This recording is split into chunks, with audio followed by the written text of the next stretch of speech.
اعوذ باللہ من الشیطان الرجیم بسم اللہ الرحمن الرحیم اللہم صلی علی سیدنا و مولانا محمد وعلی آل سیدنا و مولانا محمد وبارک وسلم وصلوا علیہ رب اشرح لی صدری ویسر لی امری واحلل عقدۃ من لسانی یفقہوا قولی۔ السلام علیکم ورحمۃ اللہ وبرکاتہ۔ پروگرام میری پہچان لے کر آپ کی خدمت میں حاضر ہیں۔ جناب، میری پہچان میں ایک عنوان جس کے تحت ہم آپ کی خدمت میں حاضر ہوا کرتے ہیں، آج جو عنوان لے کر ہم آپ کی خدمت میں حاضر ہیں وہ ہے ظلم، اور ظلم کے حوالے سے قرآن مجید فرقان حمید میں اور سنت مبارکہ میں بھی کئی نصیحتیں کی گئی ہیں، جس کا یقینی طور پر ہم انشاءاللہ آگے جا کر ذکر کریں گے۔ آج ہم ظلم کے حوالے سے گفتگو کریں گے، اور مومن کی جناب یہ صفت ہے کہ نہ وہ ظلم کرتا ہے اور نہ ہی وہ ظلم برداشت کرتا ہے۔ ظلم کیا ہے جناب؟ ظلم یہ ہے کہ کسی چیز کو اس کے صحیح مقام سے ہٹا کر دوسری جگہ پر رکھ دینا، یعنی کسی کا کوئی حق تلفی کر لینا، کسی کا حق نہ دینا، جیسا کہ اور یہ بھی ہم کہہ سکتے ہیں بلکہ حقیقت ہے کہ اللہ رب العزت نے ایک مومن پر عبادت فرض کی ہے۔ اگر ہم عبادت نہیں کرتے تو ہم نے اپنی جان پر ظلم کیا، اور ظلم کی بہت ساری جو قسمیں بھی ہیں، بہت ساری باتیں انشاءاللہ تعالی ہم اس بزم ظلم کے حوالے سے کریں گے۔ ظلم کے حوالے سے اللہ رب العزت ارشاد فرماتا ہے، بلکہ حدیث مبارکہ کا ایک کچھ مفہوم آپ کی خدمت میں عرض کرتی چلوں کہ لوگ جب ظالم کو ظلم کرتے دیکھیں گے، اللہ کے رسول صلی اللہ علیہ وسلم کیا ارشاد فرماتے ہیں کہ لوگ جب ظالم کو ظلم کرتے دیکھیں گے اور اس کا ہاتھ نہیں پکڑیں گے تو قریب ہے کہ اللہ رب العزت پھر سب کو اپنی پکڑ میں لے لے، اور اللہ رب العزت ہمیں اپنی پکڑ سے محفوظ فرمائے۔ آج ہم ظلم کے حوالے سے بات کریں گے۔ مہمان شخصیات کا تعارف کراتے ہیں۔ جناب، ہمارے ساتھ آج کے پینل میں جو مہمان شخصیات تشریف فرما ہیں بلا شبہ خوش گفتار ہیں، عمدہ گفتار ہیں، علم و آگہی ان کا ایک خاصہ ہے۔ دونوں ہی شخصیات کئی بار ہمارے اس پینل میں شامل ہوا کرتی ہیں۔ ہمارے ساتھ موجود ہیں ڈاکٹر زنیرہ عنبر صاحبہ، ان کو ویلکم کرتے ہیں۔ السلام علیکم ورحمۃ اللہ وبرکاتہ۔ وعلیکم السلام ورحمۃ اللہ وبرکاتہ۔ اور ان کے ساتھ جو اگلی شخصیت تشریف فرما ہے، اب ان کا بھی جانا پہچانا ایک نام ہے، جداگانہ انداز ہے، ارم ضیاء صاحبہ موجود ہیں۔ السلام علیکم ورحمۃ اللہ وبرکاتہ۔ وعلیکم السلام۔ آپ دونوں کو مہمان شخصیات کو ہم میری پہچان میں خوش آمدید کہتے ہیں۔ ظلم آج کا ہمارا عنوان ہے ڈاکٹر صاحبہ۔ اب اس حوالے سے میں یہ ضرور چاہوں گی ابتدا کر لیتے ہیں ظلم کے تعلق سے۔ قرآن کریم کی روح سے ظالم لوگ کون ہیں؟ سب سے پہلے تو یہ بتائیے گا، اور مظلوم کون ہے؟ یعنی ظالم اور مظلوم دونوں کو کون ہے؟ قرآن کی روح سے یہ ارشاد فرما دیجئے، اور ظلم کی قرآن کس طرح سے مذمت کرتا ہے، فرمائیے گا۔ بسم اللہ الرحمن الرحیم۔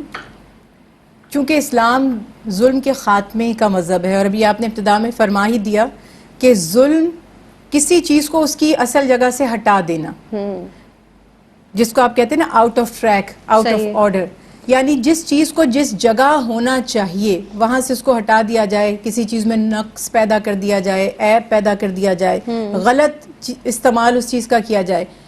شریعت میں جب ہم دیکھتے ہیں تو اللہ سبحانہ تعالیٰ نے قرآن پاک میں جو سب سے بڑا ظلم کا، یعنی زیادتی، کسی کو اس کا حق نہ دینا، کسی کا حق چھین لینا، اس کے حق کے خلاف کرنا، کسی کی جان، مال، آبرو کو تلف کرنا، نقصان پہنچانا، یہ سب ظلم کہلاتے ہیں۔ سب سے بڑا ظلم قرآن پاک میں اللہ سبحانہ تعالیٰ نے جو فرمایا، ان الشرک لظلم عظیم، فرمایا کہ سب سے بڑا ظلم تو شرک ہے، اور اللہ کی ذات کے، یعنی وہاں اللہ کا حق ادا نہیں کیا۔ اس کا حق تھا کہ اس کے سوا کسی کی عبادت نہ کی جائے، اس کے سوا کسی کو اپنا مالک مختار نہ سمجھا جائے، مگر ہم نے سمجھا معاذ اللہ، تو یہ شرک سب سے بڑا ظلم کہلایا۔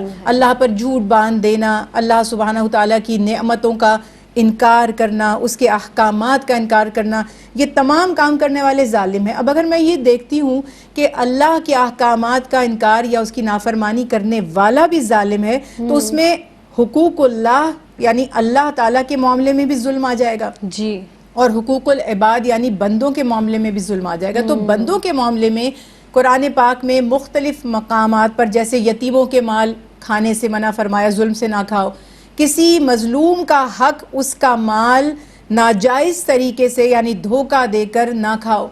قوم شعیب کا جو معاملہ تھا کہ کہ وہ ناپ تول میں کمی کیا کرتے تھے، راہزنی کیا کرتے تھے، راستوں میں بیٹھ جاتے تھے، لوگوں کو ڈراتے دھمکاتے تھے، ان کے مال اسباب چھین لیا کرتے تھے، اسے بھی ظلم قرار دیا گیا.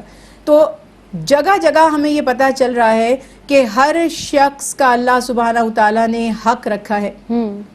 اللہ سبحانہ وتعالیٰ نے ہر شخص کو جو اپنی نعمتیں عطا کی ہیں، وقار عطا کیا ہے، عزت عطا کی ہے، تو جو شخص اس پر ناحق زیادتی کرے گا، ہاتھ ڈالے گا، اس کے حقوق کو تلف کرنے کی کوشش کرے گا، یا دوسرے سینس میں اگر وہ اس کا حق ادا نہیں کرتا، مثلا اپنے جائز وارثوں کو وراثت سے محروم کر دیتا ہے، غلط وصیت کر دیتا ہے، تو وصیت میں بھی ظلم ہے.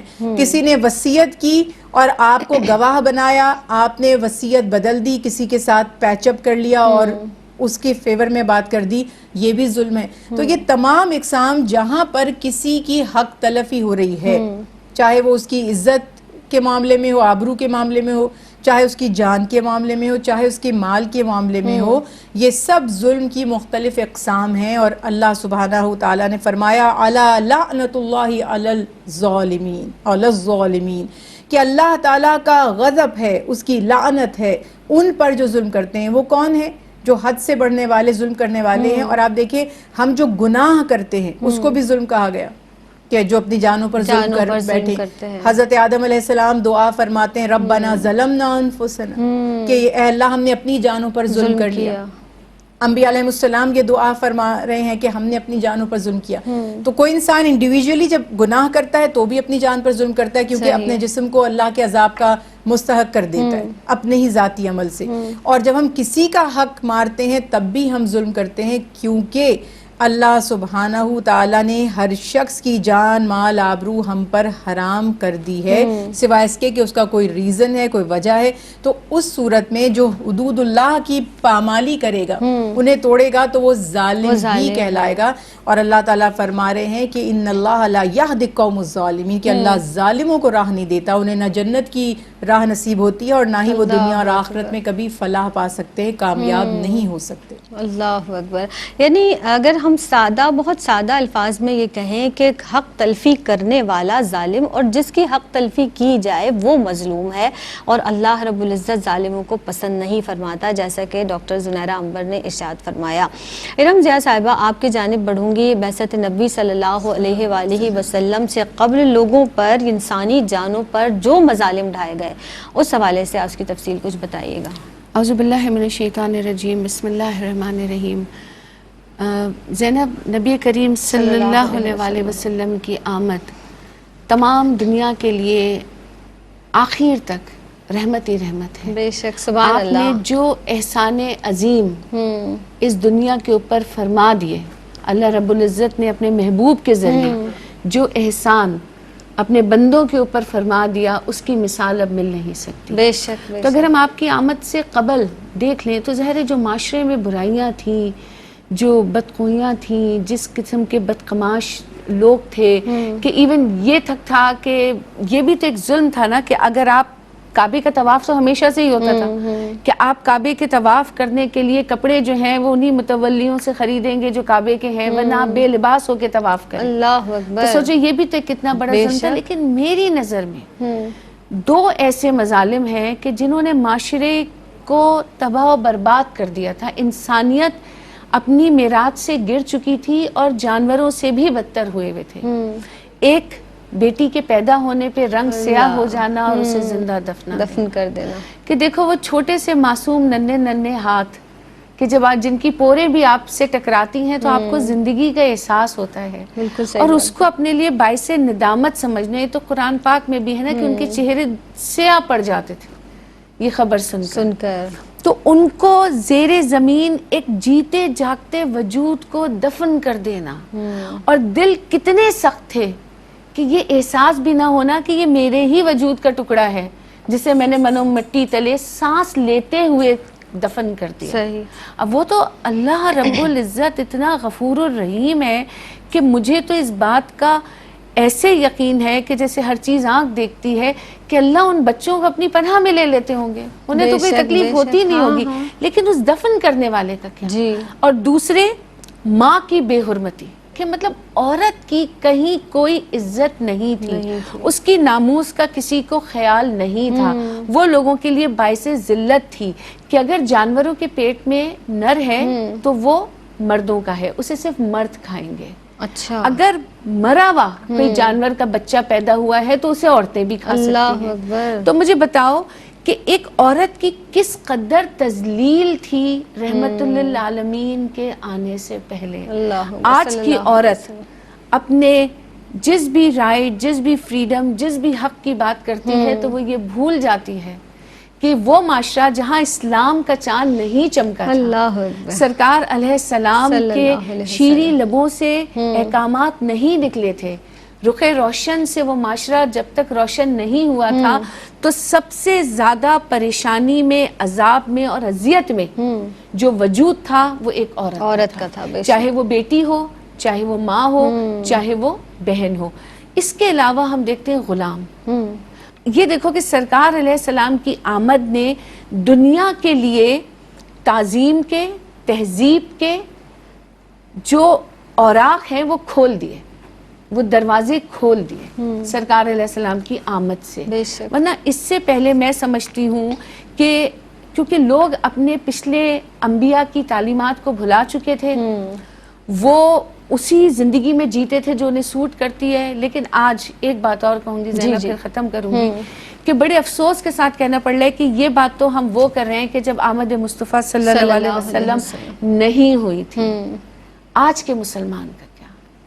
آج ہمارے گھروں میں بچیاں، ہماری بہنیں، بیٹیاں، ہم خواتین، آج ہم تو اسی نبی صلی اللہ علیہ وسلم کے پیروکار ہیں، محبت کا دعویٰ کرتے ہیں. تو آج ہمارے معاشرے میں ہم کو یہ تذلیل کیوں نظر آتی ہے؟ نہ صرف یہ کہ عورت کی، بلکہ بہت ساری جگہوں پہ بیچارے مرد حضرات بھی بڑے پستے ہیں. امیر اپنے آپ کو فرعونیت کی چادروں میں ڈھانپے ہوئے ہیں، وہ غریب کو کچھ نہیں سمجھتے. تو آج میں دیکھتی ہوں کہ نبی کریم صلی اللہ علیہ وسلم کے امتی ہونے کے باوجود انسانیت مسلمانوں میں سسک سسک کے مر رہی ہے. صحیح. اور ہم کبوتر کی طرح آنکھیں بند کیے بیٹھے ہیں اور سوچ رہے ہیں کہ یہ پریشانی صرف اس حد تک ہے، میرے گھر میں نہیں آئے گی. ایسا نہیں ہوگا. جب لاوا بہتا ہے تو ساگ میں سب جلتے ہیں، جب سونامی آتا ہے تو پھر وہ ایک ایک کر کے سب کو بہا کر لے جاتا ہے. بالکل ایسا ہی ہے. اور یہ جو آپ نے ارشاد فرمایا نا کہ آج ہم اس پستی کا شکار کیوں ہیں؟ کیونکہ ہم نے تعلیمات مصطفیٰ صلی اللہ علیہ وسلم کو چھوڑ دیا ہے، قرآن کی تعلیمات کو چھوڑ دیا ہے. اگر ہم ان دونوں چیزوں کو اپنے تھامے رکھیں، پکڑ کے رکھیں، مضبوطی کے ساتھ عمل پیرا ہوں تو یقینی طور پر ہم اپنی ماؤں کو، اپنی بیٹیوں کو، یا جہاں جہاں بھی ظلم ہو رہا ہے لوگوں کو تکریم دے سکتے ہیں، عزت کر سکتے ہیں، ان کی توقیر جو کھوئی ہوئی ہے اس کو واپس لا سکتے ہیں. ایک وقفہ لیتے ہیں، حاضر ہوتے ہیں اس مختصر سے وقفے کے بعد. السلام علیکم ورحمۃ اللہ وبرکاتہ. آپ دیکھ رہے ہیں پروگرام میری پہچان، اور میری پہچان میں ایک مرتبہ پھر آپ سب کی خدمت میں حاضر ہیں.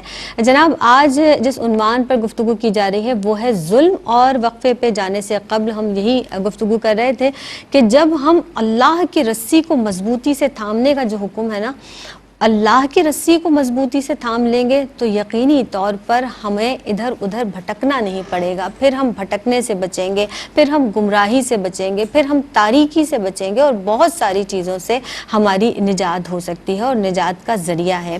گفتگو کو آگے بڑھاتے ہیں. ڈاکٹر زنیرہ عنبر صاحبہ تشریف فرما ہیں، محترمہ ارم ضیاء صاحبہ تشریف رکھتی ہیں. ڈاکٹر زنیرہ عنبر صاحبہ، ظلم کے حوالے سے گفتگو کی جا رہی ہے. ظلم کی مذمت احادیث مبارکہ کی روشنی میں بیان کیجیے گا. بسم اللہ الرحمن الرحیم. قرآن پاک کی سب سے بہترین تفسیر تشریح رسول اللہ صلی اللہ علیہ وسلم کی سیرت طیبہ.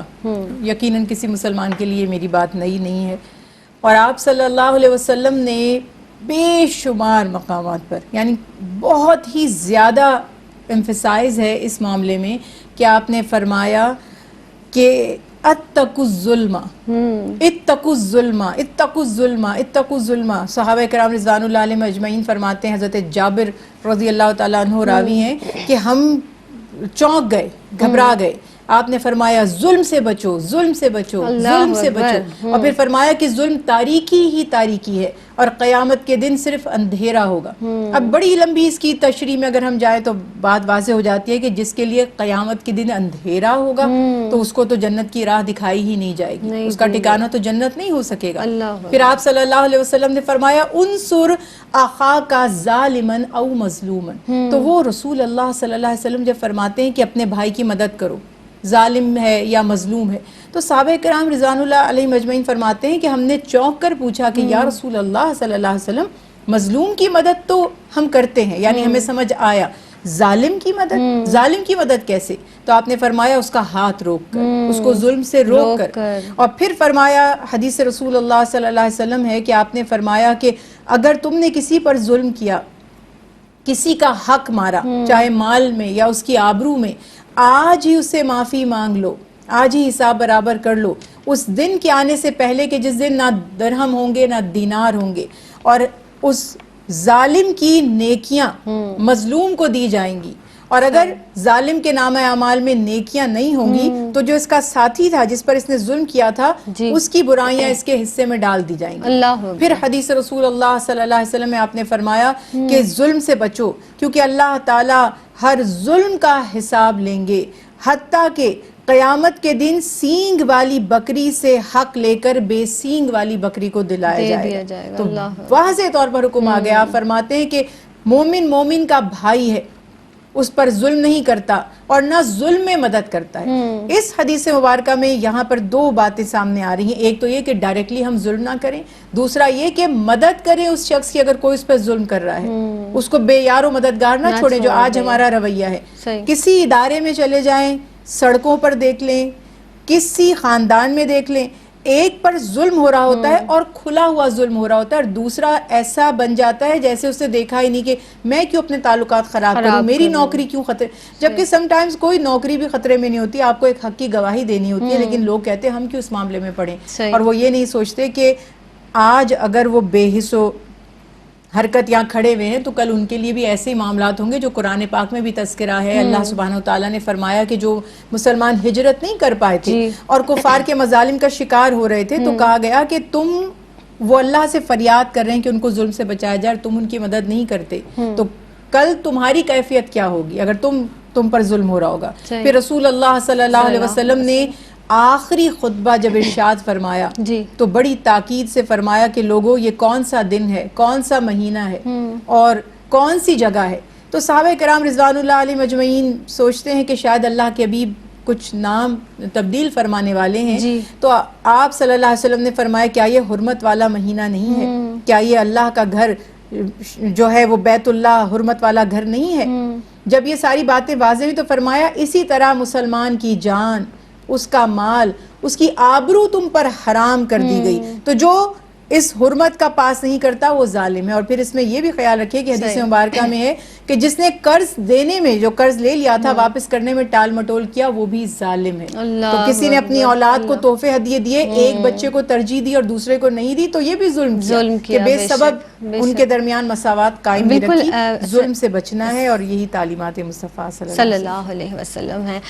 ارم ضیاء صاحبہ، اب جس طرح سے ہم نے گفتگو کی اور ارشاد فرمایا ڈاکٹر صاحبہ نے بھی، آپ یہ ارشاد فرما دیجئے، ہم سوسائٹی میں ظلم کی مختلف شکلیں دیکھتے ہیں، ان شکلوں کے بارے میں کس قدر کیسی شکلیں ہیں وہ کیا ارشاد فرمائیں گی؟ زینب، ظلم کی اگر سوسائٹی کے حساب سے بات کریں تو میرے خیال سے ہمارے پروگرام کا ٹائم ختم ہو جائے گا، لیکن وہ اقسام اور اشکال جو ہیں وہ ختم نہیں ہوں گے۔ لیکن میں سمجھتی ہوں کہ ہم بڑی تو سب کو ہی پتہ ہے کہ جن لیول کے اوپر کرپشن ہو رہا ہے اور غریب سے غریب تر ہوتا چلا جا رہا ہے، کہ اب تو انہیں یہ بھی پریشانی ہے۔ دیکھو نا، یہ بھی کتنا بڑا ظلم ہے عوام کے اوپر کہ وہ یہ سوچیں کہ کل مجھے روٹی نصیب ہوگی یا نہیں، میری جیب میں اتنے پیسے ہیں کہ کل میں آٹا خرید سکتا ہوں یا نہیں۔ صحیح بات، کہ ہانڈی گھر میں پڑی ہوئی ہے تو اب اس میں کچھ پکے گا بھی یا نہیں پکے گا۔ تو اسی لیے اللہ رب العزت نے کسی کی بھوک مٹانے میں بڑا اجر رکھا ہے، کہ نیکیوں میں جو سب سے بڑی نیکی ہے وہ یہ کہ آپ کسی کی بھوک کو مٹاؤ، اس کے پیٹ کا انتظام کرو تاکہ وہ کسی برائی کی طرف نہ جائے۔ بہت اچھی لیکن بات۔ ہمارے یہاں کیا ہے کہ ہم بڑے بڑے مظالم تو ہمیں نظر آ رہے ہوتے ہیں کہ جی یہ ہو گیا, یہ چیزیں مہنگی ہو گئی, اس کی دسترس سے دور ہو گئی, ہم اپنے آپ کو بھول جاتے ہیں. ہم سے جو چیزیں سرزد ہو رہی ہوتی ہیں ہم ان کو بھول جاتے ہیں. دیکھو ظلم یہ بھی بہت بڑا ہے کہ جب ایک باپ بہت دہشت کی شکل بن جائے اولاد کے لیے, کہ وہ گھر آئے تو بچے سونے کی ایکٹنگ کریں, کمروں کی لائٹ آف کر دیں, اور بیوی جو ہے وہ صحن کے دسترخوان کو بھی دیکھے اور ہر چیز کو دیکھے کہیں کسی چیز کی کمی تو نہیں ہے. کیونکہ پھر اس کا جو استقبال ہے, چاہے ہاتھ پیروں کو تو چھوڑو, زبان کی کاٹ انسان کے وجود کے پرخچے اڑا دیتی ہے. صحیح بات ہے. اس کے وجود کو اتنے حصوں میں بانٹ دیتی ہے کہ ایک عورت کو یا بچوں کو اسے سمیٹنا بڑا مشکل ہو جاتا ہے. یہ بھی بہت بڑا ظلم ہے کہ آپ کے لوگ آپ سے خوفزدہ ہو جائیں. اس اولاد کے لیے بڑی وعید ہے, وہ بڑا ظالم ہے کہ جس کے ماں باپ اس کے غصے کی وجہ سے اس سے بات نہ کریں. بالکل ایسے ہی ہے. وہ شخص بڑا ظالم ہے کہ جس کے رویے کی وجہ سے لوگ اس سے ملنا چھوڑ دیں کہ یار اس سے کیا بات کریں, یہ تو جب منہ کھولتا ہے تو ایسی ہی بات کرتا ہے جو دل دکھا دیتی ہے. کیونکہ دیکھو نا, یہ تم نے سنا ہوگا, it's a very famous thing کہ افریقن سولومن آئیلینڈز میں جب انہیں کسی درخت کو کاٹنا ہوتا ہے تو وہ کاٹتے نہیں ہیں, وہ جا کے پورا قبیلہ اس درخت کو کوسنا شروع ہو جاتا ہے, اللہ اسے بری بری باتیں کرتے. تو ایک وقت ایسا آتا ہے کہ درخت سوکھ کے جھڑ کے گر جاتا ہے. صحیح. تو ہم تو انسان ہیں, یہی انسان کا تو حال جب ہوتا ہم ہے. بچے کو کہتے ہیں کہ تم ایسے تم ویسے, تم کبھی کامیاب نہیں ہو سکتے, تو پہلی بات یہ کہ ہم اس کو اللہ کی رحمت سے دور کر رہے ہیں. تو کیا یہ ظلم نہیں ہے؟ بالکل ایسے. یا کبھی ہم کسے کہتے ہیں کہ تم نے یہ کام کیا, تمہیں تو اللہ معاف ہی نہیں کرے گا. اٹ مینس کہ ہم نے اس کے دل میں یہ بات ڈال دی کہ اللہ کی رحمت نہیں ہے. یہ سب سے بڑا ظلم ہے کہ تم کسی کو اللہ کی رحمت سے دور کر رہے ہو, اس کی امید کو توڑ رہے ہو. اللہ رب العزت تو فرماتے ہیں کہ میری رحمت تو سمندر جیسی ہے اور تمہارے گناہ تو درخت پہ بیٹھی چڑیا کی چونچ میں وہ تنکا ہے. اللہ, کہ اتنی بڑی اس کی رحمت ہے. تو ہم یہ جو الفاظ بغیر سوچے سمجھے بول دیتے ہیں, ہم یہ نہیں سوچتے کہ اللہ رب العزت اس سے کتنے جلال میں آتے ہیں انہیں, کیونکہ وہ کہتے ہیں کہ یہ میرے لیے فیصلہ یہ کیسے کر سکتا ہے. ہم کون ہوتے ہیں جو ہم اپنے رب العزت کے لیے فیصلہ کریں کہ اب اللہ تمہیں معاف نہیں کرے گا, صحیح, اب اللہ تم سے خوش نہیں ہوگا. یہ باتیں آپ اپنے بچوں سے نہ کیا کریں. اس سے بہتر ہے کہ آپ انہیں یہ کہہ دیں کہ بیٹے یہ کام نہ کرو, اللہ ناراض نہ ہو جائے. اس کو اللہ کی ناراضگی سے ڈرائیں کہ یہ کام نہ کرو کہ اللہ خفا ہو جائے. بہت پیاری بات. اللہ میاں تم سے تمہاری طرف نظر رحمت نہ کرے. کہ اگر بیٹا بچہ آپ کا نماز نہیں پڑھ رہا تو اس کو بولیں کہ بیٹے اللہ کی نظر رحمت چاہتے ہو تو نماز پڑھ لو. کہیں ایسا تو نہیں کہ تم واقعی کوئی ایسا کام کر رہے ہو کہ اللہ رب العزت چاہتے ہی نہیں کہ تم ان کے سامنے کھڑے ہو. صحیح. تو ظلم کی بہت اقسام ہیں, ہم صرف بڑی بڑی اقسام کو دیکھتے ہیں, اور جو روز مرہ کی ہماری زندگیوں میں ہوتا ہے, ایک باس اپنے امپلائی کے ساتھ کر رہا ہوتا ہے, گھر کی مالکن اپنی میٹس کے ساتھ کر رہی ہوتی ہیں. ایک ضرور میں زینب یہاں بات بولوں گی, میری جتنی بہنیں سن رہی ہیں, چاہے یہاں چاہے فورن کنٹریز میں, تو خیر اتنی میڈز نہیں ہوتی. خدا را جب آپ دن بھر کے لیے میڈ رکھتے ہو تو جو کھانا آپ کا تازہ بنتا ہے نا, اس میں سے اس کا حصہ نکالا کرو. صحیح. اسے یہ نہیں کہا کرو کہ فریج کھول کے وہ نکال کے گرم کر کے کھا لو اور اس کو ہاتھ نہ لگانا. اللہ, مطلب یہ سوچو کہ تمہیں رزق اللہ نے دیا, اور اللہ نے اگر تمہیں وسیلہ بنا دیا کہ تمہارے ذریعے اس کے کسی اور بندے کو بھی وہ نعمت مل سکتی ہے, تو اس میں رکاوٹ نہ بنے, کیونکہ یہ بھی بہت بڑا ظلم. بہت بہت پیاری بات. اور جس طرح سے ہم یہ ذکر کرتے ہیں نا کہ کسی کی جان کو مار دینا یقینی طور پر بڑا ظلم ہے, جائیدادیں ہڑپ کر دینا, بڑی بڑی چیزوں کی ہم بات کر رہے ہوتے ہیں, اور یقیناً وہ بھی ظلم ہے. لیکن جس طرح سے ہم اپنے گھر کی بات ارشاد فرمائی, ڈاکٹر صاحبہ نے بھی ارشاد فرمائی, اور ارم ضیاء صاحبہ بھی موجود ہیں, یہ چیزیں ہماری شخصیت کو متاثر کر رہی ہوتی ہیں, ہمارے بچوں کی شخصیت کو متاثر کر رہی ہوتی ہیں. ایک وقفے پر جانا ہے, مزید گفتگو کریں گے. حاضر ہوتے ہیں اس مختصر سے وقفے کے بعد. السلام علیکم ورحمۃ اللہ وبرکاتہ. آپ دیکھ رہے ہیں پروگرام میری پہچان, اور میری پہچان میں جناب آج ہم ظلم کے حوالے سے گفتگو کر رہے ہیں, اور کوشش کریں گے کہ کہیں نہ کہیں اپنا بھی محاسبہ کریں, کہیں اگر ہماری شخصیت میں کوئی خرابی ہے تو اس کو درست کرنے کی کوشش کریں, کہیں آپ بھی کوئی ایسا لفظ جو آپ کے دل پر اثر کر جائے اور اپنی شخصیت کو بدلنے میں آپ کامیاب ہو جائیں, تو یہ بہت اچھی بات ہے. ہمارے ساتھ ڈاکٹر زنیرہ عنبر صاحبہ موجود ہے. محترمہ ارم ضیاء صاحبہ تشریف رکھتی ہیں. ڈاکٹر صاحبہ, آپ کی جانب بلا کسی تاخیر بڑھوں گی, یہ ارشاد فرما دیجئے کہ کیا ظالم کی دعا قبول ہو سکتی ہے؟ اگر ہو سکتی ہے تو پھر یہ بھی ساتھ ساتھ ہمیں بتا دیں کہ اس کی کیا صورت ہوگی. قرآن پاک میں اللہ سبحانہ تعالیٰ نے جب فرما دیا کہ جو ظلم کرنے والا ہے وہ ہر رحمت سے محروم ہے. جب آپ لعنت کا جو لفظ آتا ہے نا, میں لٹرلی بولنا نہیں چاہتی ہوں لیکن چونکہ فیملیئر یہی ہے, اس کا مطلب ہوتا ہے اللہ کی رحمت سے دوری. تو جس پر اللہ کی رحمت ہوتی ہے اسی کی توبہ قبول ہوتی ہے, اسی کی دعائیں قبول ہوتی ہیں. حدیث رسول اللہ صلی اللہ علیہ وسلم میں آپ نے فرمایا الظلم ثلاثہ, یعنی کہ ظلم 3 طرح کا ہے.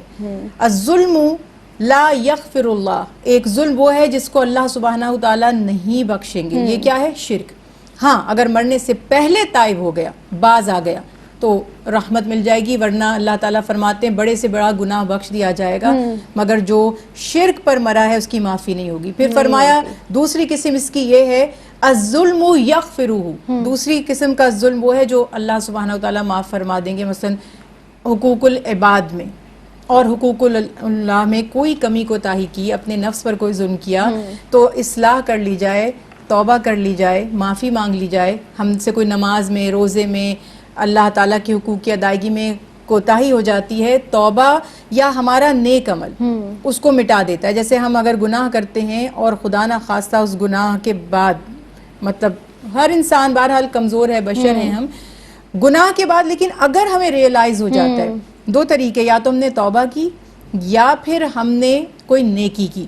دونوں اعمال اس گناہ کو, جو خصوصی طور پر میں یہ کہوں گی حقوق اللہ سے ریلیٹڈ ہے, معافی مل جاتی ہے. جب گناہ معاف ہوں گے انشاءاللہ دعائیں بھی قبول ہوں گی. کیونکہ حضرت موسیٰ علیہ السلام کے زمانے سے ایک واقعہ ہے کہ ایک شخص نے گناہ کیا اور توبہ نہیں کی تو پوری قوم بارش کے لیے ترستی رہی اور بارش نہیں برسی, اور یہ بتایا گیا کہ جب تک وہ شخص تائب نہیں ہوگا, توبہ نہیں کرے گا, پوری قوم جو ہے وہ بارش سے محروم رہے گی. تو یہاں ایک اس بات کی شدت کو بتانا اس روایت میں مقصود تھا کہ دیکھو ایک گناہ گار کس طرح سے باقی لوگوں کو بھی متاثر کر دیتا ہے. پھر تیسری قسم حدیث رسول اللہ صلی اللہ علیہ وسلم نے فرمایا الظلم لا یترکہ, کہ ایک ایسا ظلم ہے جو اللہ تعالیٰ چھوڑیں گے نہیں, یعنی اس کی پکڑ کی جائے گی. ہاں, اگر کوئی شخص اس کی تلافی کر لے, مثلا میں نے آپ کا حق مارا, اب یہاں پہ یہ پیورلی حقوق العباد سے ریلیٹڈ ہے. آپ کا حق مارا, حدیث مبارکہ ہے زمین کا ایک ٹکڑا بھی کسی نے غصب کر لیا کسی کا ناحق, تو 7 آسمانوں کے برابر اس کے گلوں میں توق ڈالے جائیں گے. اگر وہ شخص زندگی میں ہی تلافی کر لیتا ہے, کسی کی خدا نہ خواستہ آبرو پر, کسی کی جان پر, مال پر ہم نے حملہ کیا, اگر ہم زندگی میں ہی معافی مانگ لیں, تائب ہو جائیں, اور جو اس کے بارے میں بدگمانیاں پھیلائی تھیں, جن کے سامنے پھیلائی تھیں, ان کو بتائیں کہ میں غلطی پر تھا, یہ معاملہ ایسا نہیں تھا, تبھی اس کی توبہ بھی قبول ہوگی اور تبھی اس کی دعا بھی قبول ہوگی, ورنہ کسی صورت معافی نہیں ملے گی. اور بار بار تعلیمات مصطفیٰ صلی اللہ علیہ وسلم حدیث مبارکہ میں, قرآن پاک میں بتایا جا رہا ہے کہ ظالم نجات نہیں پا سکتا, ظالم ہدایت حاصل نہیں کر سکتا, ظالم پر اللہ کی رحمت نہیں ہو سکتی. تو کوئی ظالم اللہ تعالیٰ اس کی دعا بھی قبول نہیں فرمائیں گے جب تک کہ وہ ظلم سے باز نہ آ جائے. اور حدیث مبارکہ ہے کہ اللہ تعالیٰ ظالم کی رسی کو دراز کر دیتے ہیں, حتیٰ کہ اس کو ڈھیل دیتے ہیں, لیکن جب اس کی گرفت فرماتے ہیں تو بڑی سخت اس کی گرفت ہوتی ہے, پھر اس کو چھوڑتے نہیں ہیں. تو اگر ہم چاہتے ہیں کہ ہماری دعائیں قبول ہوں, اللہ کی طرف سے ہم پر رحمت ہو, ہمارے گناہ بخشے جائیں, تو ہمیں چاہیے کہ ظلم سے باز آ جائیں, اور جن پر ظلم کر چکے تھے اب اللہ سے پناہ مانگتے ہوئے اس شخص کے بھی حق کی تلافی کر دیں اور اس سے بھی معافی مانگ لیں تاکہ اللہ تعالیٰ بھی راضی ہو جائے. صحیح. ارم ضیاء صاحبہ, ظلم کو برداشت کرنے کے حوالے سے آپ ارشاد فرمائیے گا کہ ہمارا دین ہماری کیا رہنمائی کرتا ہے ظلم کو برداشت کرنے کے حوالے سے, اور میں یہ ضرور چاہوں گی کہ جو مظلوم کے لیے اجر رکھا ہے پروردگار عالم نے, اس کے حوالے سے کلام فرمائیے گا. زینب, اللہ رب العزت نے اپنے بندوں پہ ہمیشہ اپنے رحم کرم فضل کی ایسی چادر تانی ہوئی ہے بے شک کہ وہی ہم خطا کاروں کے لیے بخشش کا سامان بن جاتی ہے. تم دیکھو اللہ رب العزت نے, حضرت مولا علی فرماتے ہیں کہ صبر کے 3 درجے رکھ دیا. اب مظلوم کیا کرتے ہیں؟ صبر کرتے ہیں. بے شک بے شک. کہ اگر تم کوئی جیسے قدرتی آفت آ جاتی ہے اور تم صبر کر لیتے ہو تو اللہ رب العزت اس کے بدلے میں تم کو 300 نیکیاں دیتے ہیں. اگر جیسے کوئی ایسی آفت آ جاتی ہے کہ کوئی تمہارا پیارا کوئی عزیز اس دنیا سے چلا گیا یا کوئی اور ایسی بات ہو گئی جس سے دل بہت ٹوٹ گیا اور تم صبر کرتے ہو، اسے اللہ کی رضا مانتے ہو، تو تمہارے حصے میں اللہ رب العزت 600 نیکیاں لکھتے ہیں. سبحان اللہ. اور اس گناہ پہ جس پہ تمہیں اختیار ہے اور تم نہیں کرتے، صبر کرتے ہو، تو اللہ رب العزت تم کو 900 نیکیاں عطا فرماتے ہیں.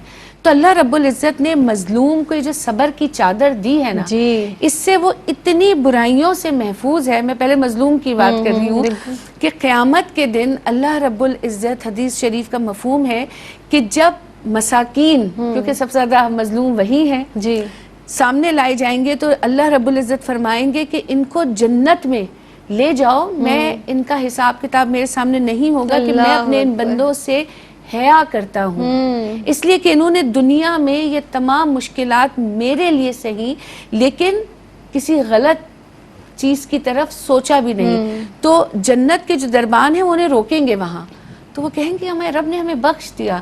تو وہ کہیں گے نہیں، یہاں اس لیے کھڑے ہو جاؤ تاکہ دوسرے لوگ تمہیں دیکھ سکیں کہ جنہوں نے دنیا میں اللہ کے لیے صبر کیا تو ان کو آج کیا درجہ ملا. اسی لیے سرکار علیہ السلام نے ہمیشہ یہ فرمایا، جب صحابہ نے پوچھا کہ قیامت کی اس افراتفری میں آپ کو کہاں تلاش کریں گے، آپ نے فرمایا مجھے میری امت کے مساکین میں تلاش کرنا. آپ دعا ہمیشہ یہ کرتے تھے کہ یا اللہ مجھے مسکینوں جیسی زندگی دے اور مجھے مسکینوں کے ہی ساتھ اٹھانا، کیونکہ مسکین جو ہے وہ صبر کرتا ہے اور اللہ رب العزت سے بڑا نزدیک ہو جاتا ہے. اب مظلوم انسان اس لیے بن جاتا ہے کہ جو طاقتور لوگ ہیں وہ اس کا ساتھ نہیں دے رہے ہوتے، وہ اس کی ضرورت کو پورا نہیں کر رہے ہوتے، وہ اس کی پریشانی دور کرنے نہیں آ رہے ہوتے، جن کو میرے رب نے اختیار دیا کہ اب تمہیں اختیار ہے نا، اب تم میرے اس بندے کی داد رسی کرو.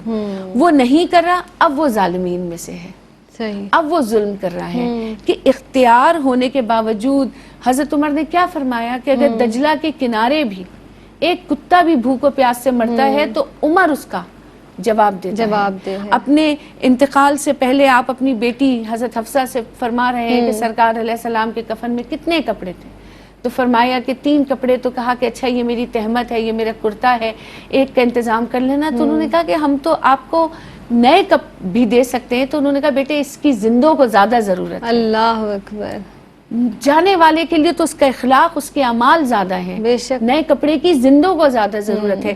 تو یہ بھی تو ظلم ہے کہ ہم با اختیار ہوتے ہوئے ان لوگوں کا نہ سوچیں جن کی ضروریات ہم سے جڑی ہوئی ہیں. صحیح.